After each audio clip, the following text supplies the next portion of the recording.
The destroyer episode 54। पुरानी यादें। शौर्य ने उस नीले लोट्स की फ्लेम को हासिल करने के लिए बहुत मेहनत की थी, लेकिन इतने मेहनत और खतरा उठाने के बाद भी उसके हाथ कुछ नहीं लगता, जिस वजह से शौर्य काफी निराश और गुस्सा था। मास्टर उसे फिर से समझाते हुए उसकी पीठ थपथपाते हुए कहते हैं, तुम इतना खतरा उठाकर यहाँ आए, ये भी बहुत बड़ी बात है शौर्य। मुझे भी इसमें बहुत मजा आया। मैं फिर से यही कहूंगा कि ये दुनिया बहुत बड़ी है और तुम्हें इससे भी बेहतर कुछ आगे मिल सकता है। इस दुनिया के अंदर करोड़ों लोग हैं जो हर रोज अपने मकाम को हासिल करने के लिए लड़ते हैं। उनमें से कुछ ऐसे होते हैं जो अच्छा रिजल्ट पाने के लिए हर वो नामुमकिन कोशिश करते हैं, लेकिन इसके बाद भी उन्हें वो रिजल्ट नहीं मिलता जो उन्हें चाहिए। फिर भी वो हार नहीं मानते। भाग्य कभी भी हमारे साथ नहीं रहता, लेकिन इसका ये मतलब नहीं है कि वो हमें छोड़कर चला जाता है। अगर वो हमारे लिए एक दरवाजा बंद करता है तो दूसरा खोल भी देता है, इसलिए जो हुआ उसे वहीं पर छोड़ना सीखो और तुम्हें महसूस होगा कि तुम भविष्य देखना सीख गए हो। शौर्य को मास्टर की बात समझ आ जाती है और वो शांत होकर लंबी सांस लेते हुए मास्टर को जवाब देता है, आपने सही कहा मास्टर। हर बार एक नया रास्ता होता है, बस हमें उसे खोजना आना चाहिए और मैं उसके लिए तैयार हूँ। बस अब ऐसा लगता है कि सब दोबारा से वही से शुरू करना होगा। मास्टर शौर्य के जवाब से काफी खुश होते हैं, लेकिन तभी मास्टर को कुछ महसूस होता है और वो उस कमल के फूल के बीच में देखते हैं। एकदम से बीच में से एक संतरी ऊर्जा का छोटा सा धमाका होता है और कुछ चीज ऊपर की तरफ किसी रॉकेट की तरफ जाती है। वो चीज घूमते हुए वापस से नीचे मास्टर के हाथ में आ जाती है। ये एक सतरंगी कमल के फूल की पंखुड़ी जैसी चीज थी। इसका निचला हिस्सा लाल से संतरी और उससे पीला हो रखा था और ऊपर का हिस्सा बैंगनी था। इसके साथ ही उस पर अलग अलग रंगों की कुछ लकीरें भी बनी हुई थी। शौर्य उसे देखकर मास्टर से पूछता है, मास्टर ये क्या है? मास्टर बताते हैं, ये 7 रंगों वाली सांप की परत है। 7 रंगों वाली सांप की परत? शौर्य पूछता है। मास्टर बताते हुए कहते हैं, अब मैं समझ गया कि वो लोट्स फ्लेम यहाँ क्यों नहीं है। ऐसा लगता है कि हमसे भी पहले यहाँ कोई आया था।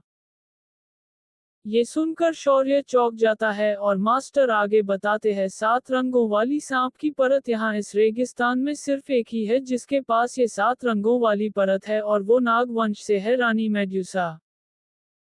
शौर्य मास्टर के हाथ से उस 7 रंगों वाली परत को लेकर देखते हुए कहता है, अब ऐसा लगता है कि अब आखिर में हमें रेगिस्तान के बीचों बीच जाना ही होगा। दूसरी तरफ बर्फ मास्टर रेगिस्तान में बने अपने उस पुराने घर के अंदर बैठे हुए थे और बेसब्री से शौर्य का इंतजार कर रहे थे ताकि शौर्य उनके लिए वो जड़ी बूटी लाकर उनके लिए पिल बना सके और वो वापस से ठीक हो जाए। बर्फ मास्टर ज्यादातर अपने काम में व्यस्त रहते थे, वो भी बिना किसी इमोशन के, लेकिन आज उनके चेहरे से साफ नजर आ रहा था कि उनके दिल में कोई गहरा गम छुपा हुआ था। उनकी बीती हुई यादें उनकी आंखों के सामने फिर से आने लगती है और सबसे पहले वो पल याद आता है जब वो रानी मेड्यूसा से लड़ते लड़ते बुरी तरह से घायल हो गए थे और फिर भी वो रानी मेड्यूसा से लड़ते रहे थे। ये याद करते हुए उन्हें काफी गुस्सा आता है और वो चाय के कप को अपने हाथ से भींचकर तोड़ देते हैं और बाहर रेगिस्तान की तरफ देखते हुए सोच में डूब जाते हैं, और एक बार फिर उनकी बीती यादों की छवि उनके सामने आ जाती है। ये बात कुछ साल पहले की थी। कुछ नागवंश के लोग जिनका ऊपरी शरीर पूरी तरह से इंसान और निचला हिस्सा सांप जैसा था, उन्हें कुछ गुंडों का ग्रुप बंदी बनाकर अपने साथ ले जा रहा था। इसमें नागवंश की लड़कियां भी शामिल थी और उन्हीं के बीच एक बहुत ही खूबसूरत लड़की थी जिसने लाल रंग के कपड़े पहने हुए थे। वो लड़की देखने में बहुत भोली और प्यारी थी। उन गुंडों का ग्रुप उन्हें जबरदस्ती बंदी बनाकर रेगिस्तान की इतनी गर्मी में पैदल चलाते हुए ले जा रहे थे और इसके साथ उन्हें मार भी रहे थे, और डर और हाथ बंधे होने के कारण नागवंश के लड़कों और लड़कियों को उनके साथ चलना पड़ रहा था। रेगिस्तान में आम लोगों और नागवंश के लोगों के कंकाल पड़े हुए थे। गुंडों के ग्रुप का एक साथी अपने हंटर से नागवंश के एक आदमी को मरते हुए चिल्लाता है, हे तेजी से चलो, आपकी स्पीड बढ़ाओ। वो सब प्यासे थे और मार खाते हुए आगे बढ़ रहे थे। इस ग्रुप के लीडर दो जुड़वा भाई थे जो दिखने में काफी हट्टे कट्टे थे और ये नाग वंश के लोगों के सौदागर थे। छोटा भाई आगे चल रहा था और बड़ा पीछे था। बड़ा भाई रुककर नाग वंश के लोगों पर चिल्लाते हुए कहता है, जल्दी करो कीड़ों, अपनी स्पीड बढ़ाओ। सूरज के डूबने से पहले हमें इन्हें उनके पास छोड़ना है। ये सुनकर उस ग्रुप का एक साथी नाग वंश के एक आदमी को हंटर से मरते हुए तेज आवाज में कहता है, तेजी से चलो। वो बेचारे अपनी स्पीड बढ़ा देते हैं लेकिन तभी वो सुंदर लाल कपड़े वाली लड़की आगे बढ़ते हुए जमीन पर गिर जाती है और उसके गिरते ही सब आगे बढ़ते हुए रुक जाते हैं। वो लड़की पानी की मांग करती है, पानी, मुझे पानी चाहिए, मेरा गला सूख रहा है। क्या तुम मुझे पानी दे सकते हो? इस पर वो हंटर से मारने वाला साथी गुस्से में उस लड़की के पास आकर उसे लात मारते हुए जवाब देता है, तुझे तेरे सपनों में भी पानी नहीं मिलेगा। इतना कहकर वो उस लड़की को हंटर से मारने ही वाला था। तभी बड़ा भाई अपने उस साथी का हाथ पकड़ लेता है और उसकी गर्दन पकड़कर उसे ऊपर उठाते हुए गुस्से में कहता है, ये तुझसे भी ज्यादा कीमती है हरामजादे। वो आदमी घबराते हुए दबी सी आवाज में कहता है, ममा, मुझे से गलती हो गई बॉस। इतना सुनकर बड़ा भाई उसे अपने से दूर फेंक देता है।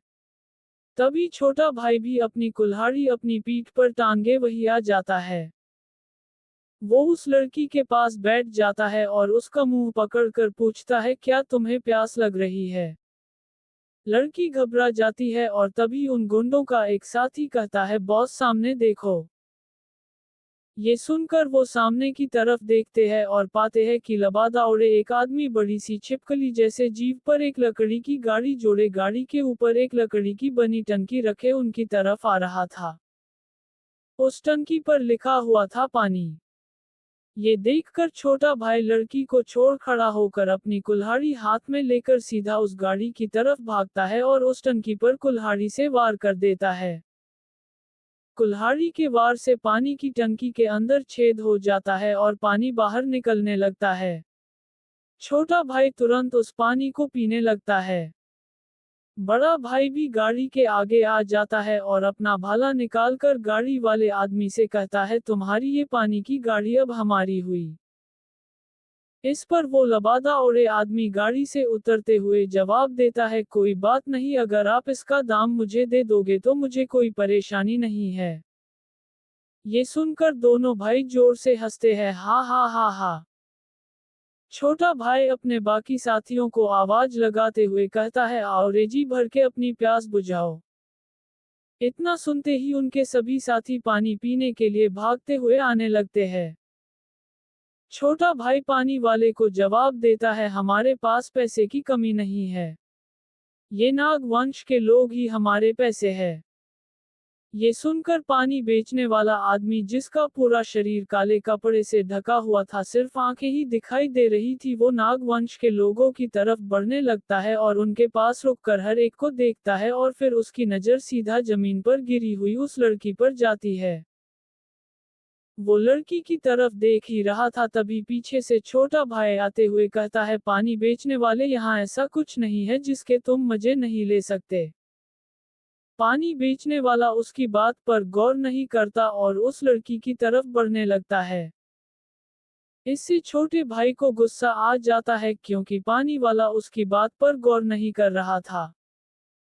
हे, तुम मेरी बात क्यों नहीं सुन रहे हो? क्या मैं कोई मजाक कर रहा हूँ? इतना कहते हुए छोटा भाई तेजी से पानी वाले के पास आकर उसके कंधे पर हाथ रख देता है।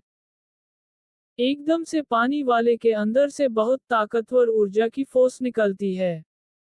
ये फोर्स इतनी ताकतवर और तेज थी कि ये शरीर से गोली जैसी तेजी से निकलती है और छोटा भाई के मुंह से आवाज तक भी नहीं निकलती, वो सीधा पीछे की तरफ गिर जाता है और उसका शरीर तुरंत ही बर्फ में बदल जाता है। इससे नाग वंश के सभी लोग घबरा जाते हैं। यही लबादे वाला आदमी बर्फ मास्टर था और बर्फ मास्टर तब जवान था। बर्फ मास्टर हल्के से पीछे गर्दन घुमाते हुए कहते हैं, मुझे ऐसे लोग बिल्कुल भी पसंद नहीं है जो मुझे छूने की कोशिश करे। छोटा भाई मर गया था और उसकी ऐसी हालत देखकर बड़ा भाई पुकार लगाता है, छोटे। बड़ा भाई गुस्से में आकर अपने साथियों से कहता है, इस हरामजादे को खत्म कर डालो। इतना सुनते ही उसके सभी साथी बर्फ मास्टर को मारने के लिए हथियारों के साथ उनकी तरफ भागते हैं। बर्फ मास्टर इतनी तेजी से उनकी तरफ भागते हैं कि वो किसी को दिखाई भी नहीं देते और उनका लबादा भी उतरकर वहीं गिर जाता है। अपनी इतनी तेज स्पीड से बर्फ मास्टर एक ही सेकंड में उन सबको मारकर ऊपर की तरफ उछल जाते हैं और सीधा बड़े भाई के पीछे पहुंच जाते हैं। बड़ा भाई बर्फ मास्टर को आगे ढूंढने की कोशिश कर रहा था और वो जैसे ही पीछे मुड़ता है तो उसे बुरी तरह से घबरा जाता है, क्योंकि बर्फ मास्टर उसके ठीक सामने खड़े हुए थे। बर्फ मास्टर उसको सिर्फ अपनी उंगली से टच ही करते हैं और बड़ा भाई बहुत जोर से नाग वंश के लोगों के ऊपर से होते हुए पीछे पत्थर पर जाकर लगता है। इसके बाद बर्फ मास्टर नागवंश के लोगों की तरफ जाते हुए कहते हैं, हर एक जीव का मकसद उसके पैदा होने से पहले ही तय कर दिया जाता है। इसलिए चुपचाप कहीं अकेले रहना ही सबसे अच्छा ऑप्शन है। बर्फ मास्टर जवान लड़के थे और उन्होंने आसमानी रंग के कपड़े पहने हुए थे। लंबे बाल, गोरा रंग, आसमानी आंखें, गोल चेहरा, चेहरे पर हल्की सी मूछें और दाढ़ी और कद 6 फीट। वो काफी अमेजिंग लग रहे थे। उनके इस वार से उस गुंडे बड़े भाई के शरीर को हड्डियां टूट जाती है, क्योंकि वो बहुत जोर से पत्थर पर लगा था। वो वहीं गिर जाता है और उसका शरीर भी हिल तक नहीं पा रहा था, बस गर्दन ही काम कर रही थी। वो गुंडा अपनी गर्दन उठाते हुए कहता है, मैं तुम्हें जान से मार दूंगा हरामजदे। बर्फ मास्टर उस पर गौर नहीं करते और उस लड़की के पास आ कर उसे देखने लगते हैं। लड़की एक पल के लिए बर्फ मास्टर को देखती है, फिर अपनी नजरें झुका लेती है। उसकी खूबसूरती और भोलापन देखकर बर्फ मास्टर उसे बस देखते हुए ही चले जाते हैं और फिर कहते हैं, मेरे एक दोस्त ने तुम्हें घर वापस लाने के लिए मुझे भेजा है। लड़की कोई जवाब नहीं देती और खड़ी हो जाती है। बर्फ मास्टर अपना हाथ बस उसकी हथकड़ियों पर रखते हैं और वो टूट जाती है, जिससे लड़की आजाद हो जाती है। इसके बाद बर्फ मास्टर पीछे की तरफ मुड़कर आगे जाने लगते हैं। जाते हुए वो अपनी शक्ति से बाकी सबको भी आजाद कर देते हैं। वो गुंडा गुस्से में चिल्लाते हुए कहता है, वापस आओ, मैं तुम्हें जिंदा नहीं छोड़ूंगा। तुम्हें इसका हिसाब जरूर चुकाना होगा। बाकी नाग वंश के लोग उससे गुस्सा थे और उस गुंडे को मारने के लिए उसकी तरफ जाने लगते हैं।